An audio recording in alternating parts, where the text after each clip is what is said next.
Are you following the HR Bill 8081? Have you read this? I want to read it to you. So this is called the Disgraced Former Protectees Act. If you can go to the other link, Rob, right there, I just want to read it to you. So this is April 19th, 2024, right? Which is 6 weeks ago. Ranking Member Thompson introduces legislation to ensure no Secret Service protection for convicted felons sentenced to prison. Who's he talking about? There's no way they're talking about a president here, right? So let me continue. Today, Representative Benny Thompson, ranking member of the Committee on Homeland Security, introduced a Denying Infinite Security and Government Resources Allocated Toward Convicted and Extremely Dishonorable Former Protectees Act, or the Disgraced Former Protectees Act. What are they talking about? This legislation would reform the U.S. Secret Service protective mission by automatically terminating Secret Service protection for those who have been sentenced to prison, keyword, sentenced to prison, following conviction for a federal or state felony, very specific who they're targeting, clarifying that prison authorities would be responsible for the protection of all inmates regardless of previous Secret Service protection. Here's the key sentence. Unfortunately, current law doesn't anticipate how Secret Service protection would impact the felony prison sentence of a protectee, even a former president. Okay?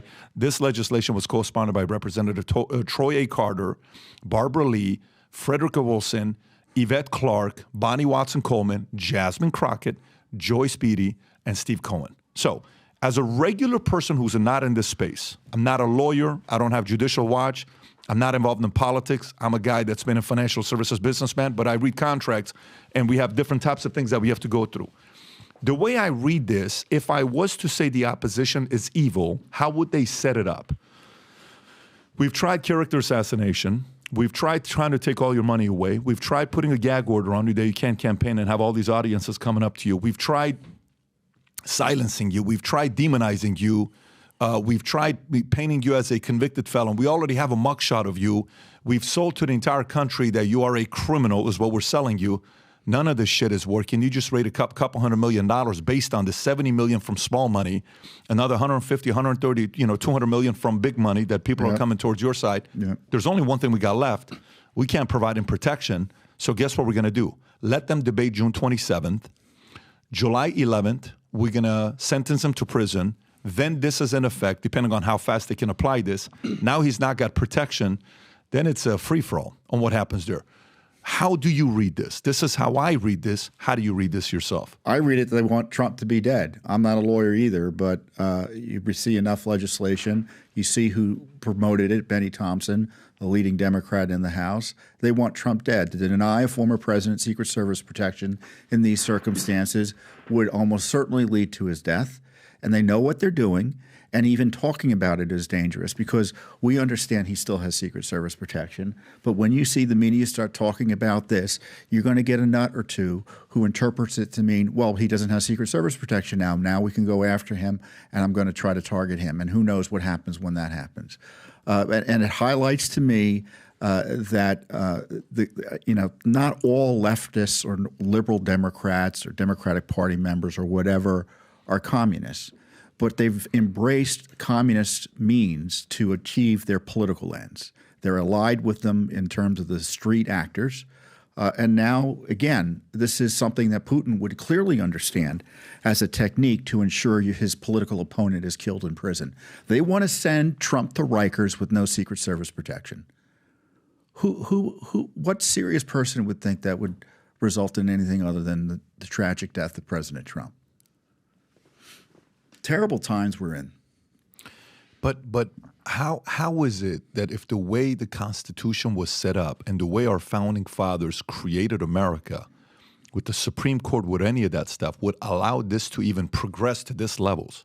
How does our system, our current system, allow for this to happen? Our judicial system, especially with respect to Trump, is broken. They've allowed abuse that's never really happened before.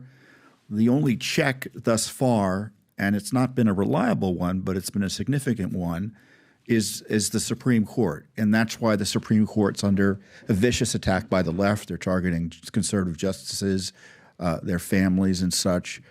And in the end, that's the most reliable vehicle for protecting Trump from these abuses. Because right now, this train's left the station. You never want to be a defendant in a state court. And typically, it's hard to kind of get off that train until the process ends and you're incarcerated. And so what the challenge for President Trump and his legal team, in my view, is figuring out a way for the feds to get involved, the federal courts, ultimately the Supreme Court, to say in response to you, we're not doing this. It's obviously it was obvious the deficiencies in this court process up in New York made this whole process unconstitutional, designed to interfere in the election. Whatever the argument is, have the Supreme Court step in and stop this notion that Judge Merchant can run our federal election by constraining the president, President Trump, and his campaign. He's still under the gag order. So Judge Merchant's still running the campaign. President Trump can't speak forcefully about these issues, even though he is speaking forcefully, not as much as he could, and his campaign's being restricted. I mean, our system, it doesn't contemplate a state court judge managing a campaign like that. He was a political hostage for 6 weeks up there, as far as I'm concerned. Patrick, the election already is compromised. It already is compromised. And the question is, will the outcome in November be sufficient in a way that people are reassured that the election's been fixed and that the right person won in the circumstances that we're facing? And if Trump loses, many people are rightly going to say, well, they had their thumb on the scale, so it's no surprise. If you think, as an enemy, as a competitor, you sometimes have to sit there and think about the moves your opponent and your enemy is going to make. And you have to go from fair play to gray area to dark to deception, right? So fair play. This guy's going to be a fair fighter. All right, if he beats me and knocks me out, he's a better fighter, fine. Gray. He may throw sand in my face and then boom, try to get me not to see, and then that's how he's going to beat me. It's a little gray, but okay, fine. Dark. He's going to pull out a knife. Deceptive. There's a guy behind me that's going to, he's not even going to fight me. He's going to kill me way before I get there, right? Let's go to putting fair play out, because we know that's not going to be the case, right? Go to gray, dark, and deceptive. What tools, what weapons, what methods that are left that hasn't yet been used can the opponent still use the next 4.5 months on the president? Well, they can jail him. I think President Biden and the Biden administration could restrict access he has that candidates typically would to national security information, which would impair any transition to power. I think they could mess with the Secret Service short of this legislation. I think they would be tempted to do so.